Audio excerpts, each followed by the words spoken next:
I bought the world's smallest revolver to see if it could really be a viable concealed carry option, so let's put it through 5 different tests to find out.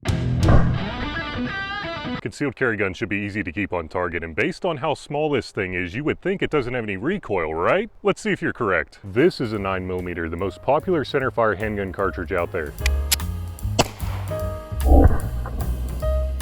This is a 380, probably the most popular pocket carry cartridge out there. And this is what this little guy shoots, the 22 short, the smallest cartridge you can currently get. Surprisingly more recoil than you would think, and believe it or not, this thing can be extremely painful to shoot if your thumb's in the wrong spot. More on that later. Concealed carry gun should be accurate. Enough, so you don't hit random objects. That's always good. I'm not the best person to showcase the accuracy of these 3 guns, so we have professional shotgun sharpshooter Plantain Plinker to show us. Wait, did you say handguns?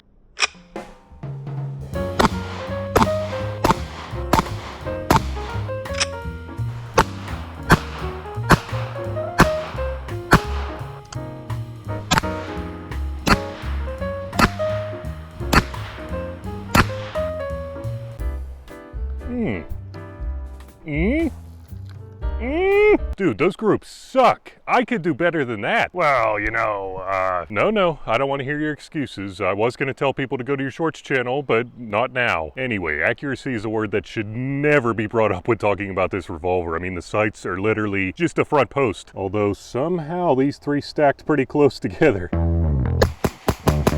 Concealed carry gun should be fast, but this thing is so freaking small. Concealed carry gun should be, wait, where'd it go now? All right, enough messing around. How fast can I get 5 shots on this hog silhouette with each of these? All right, there's 1 down here, I believe 2 here, and then 1 here. I think there's only 4, so let me try that again. The 380's up next, and I'm not looking forward to my time on this one.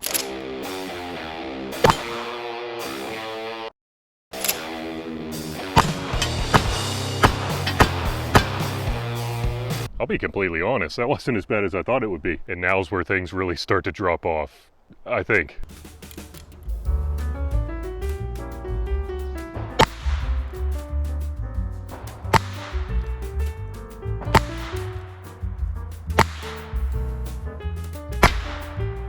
I'm pretty sure I only heard 1 of those hit, if I'm being honest, and you could see my fingers all marked up just after those 5 shots, but let's try 5 more.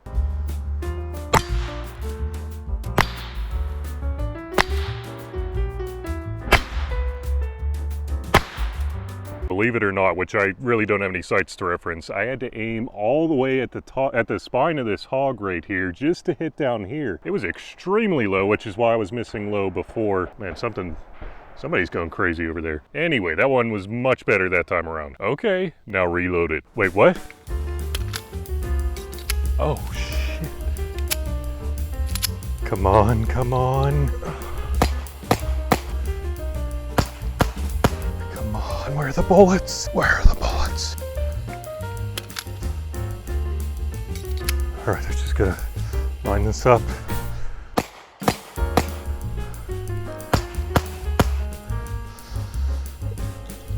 All right, I got it. Guys, if you're really in a situation where you need to reload this thing, you might as well just call it a day. I mean, that's just my opinion, but this is literally probably the hardest handgun to reload out of anyone currently available. But the thing is, with 22 short, you're probably gonna need more than 5 shots.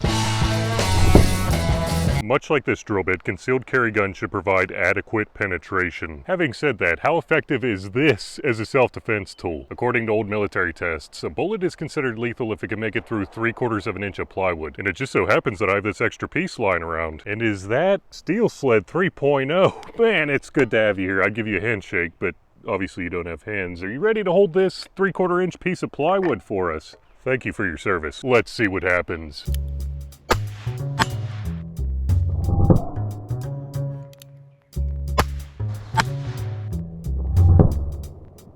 Alright, so from a distance of about 5 feet, that is where I hit right there. Let's see what... Holy shit. Guys, obviously you're seeing the same thing as me. It didn't go through. I don't know what the heck. Okay. You can kind of see, depending on the light, that the bullet is right in there. That is freaking insane. I gotta try it one more time. I don't believe that.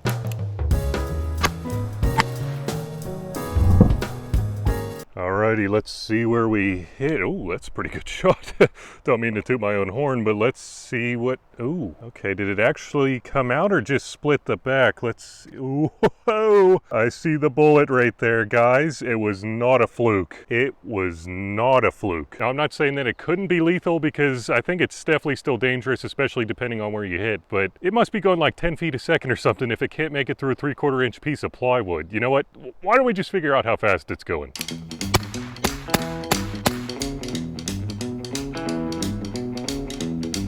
It's actually more than I thought it would be. The problem is, I thought it was going to go right through the 3/4 inch piece of plywood, so I was going to shoot some ballistic gel after, but I don't know if I need to anymore.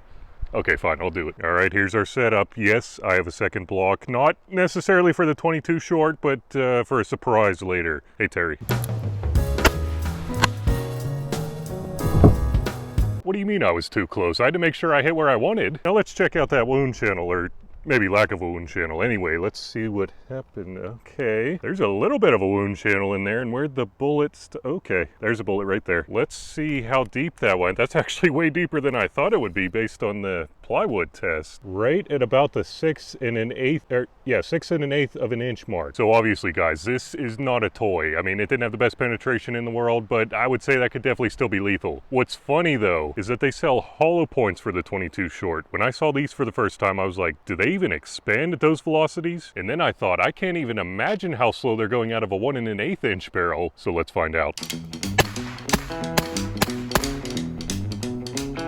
Tell me if this has ever happened to you, but somebody came up to me one time and showed me their carry load, and they're like, this hollow point ain't meant to tickle someone. I'm just like, what? Well, I think I finally found a hollow point that is meant to tickle someone. No, just kidding. Let's see if it can expand in gel, though. Might as well call this thing the Mini Judge, because it's basically a shotgun as well, with powder at least. Let's check out that wound channel though and see what exactly happened. Okay, yeah, I don't see any expansion on that bullet right there, but it definitely went a lot deeper than the other one. Let me get my tape measure real quick. Yeah, it came to about the 7 3/8 inch mark. That is over a full inch longer than the other bullet, I believe. It's not super impressive, but that's definitely the load I would be carrying. Now let's see how it compares to real hollow points from the other guns. Well, I guess technically they're all real hollow points, but I meant more substantial hollow points. Let's just get to shooting.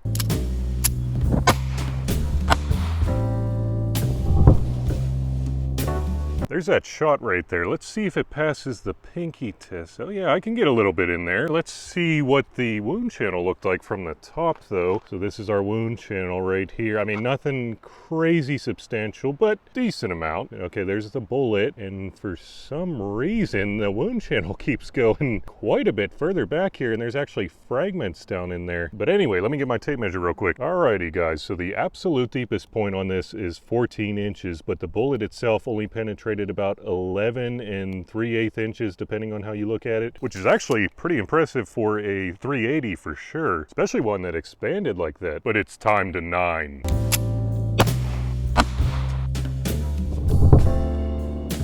There's the 9. Let's see if it passes the pinky test. Oh yeah, just like the 380. Now let's see what's going on. Okay, so here's our wound channel right here. I mean, not like a longer barrel 9mm, but definitely a decent wound channel, I would say. And I'm really glad I had the second block back there. Usually HSTs do not penetrate this deep, but as you can see, it still had perfect expansion. Man, that is crazy it penetrated that deep. It kept the same wound path pretty much the entire way, all the way out to about 17 and about 5/8 inches at the leading edge. Well, maybe 9/16. I'm not sponsored by Federal or anything, but you gotta love HSTs. So as you can see, just about any other caliber, well, really any other caliber is gonna be far more effective than the 22 short, but hold on a second.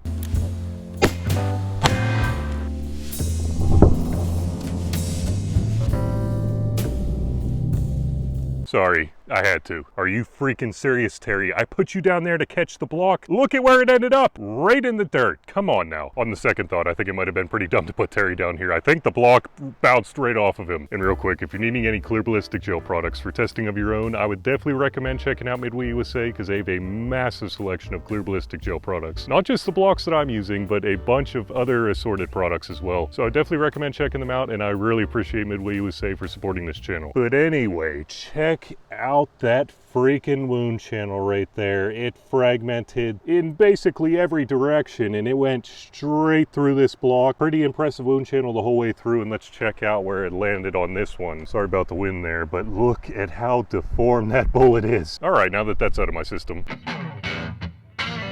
Concealed carry guns should be easily concealed, and based on this nice bulge in my pants, a full-size 357 Magnum is not, and neither is his 500 Smith & Wesson. But these are much smaller handguns, so how do they compare in my pocket?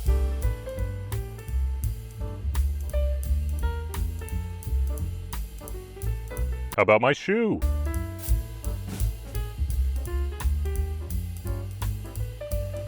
How about my... Oh wait, we're not going there. This thing will fit basically anywhere you could want to put it, or maybe even don't want to put it. This thing is easily the most concealable handgun you can currently get, and if it wasn't machined so well, I would almost think it's an action figure toy. The problem is that this Ruger LCP is also incredibly small as well. And no, it doesn't fit in quite as many places, at least comfortably, but it is far superior. Plus, I really don't have to worry about where I put my thumb with the LCP, unlike the mini revolver. I mean, this model's really not that bad, but when I shot the 22 mag for the first time, I had my thumb right beside the cylinder, and oh my gosh, it sliced my thumb right open. I was not anticipating that recoil. It was extremely painful, guys, so be careful where you put your thumb when you're shooting these things. Anyway, extremely well-made revolver and fun to shoot. I just don't know who or what it's for. And remember, don't let ballistics drive you bananas.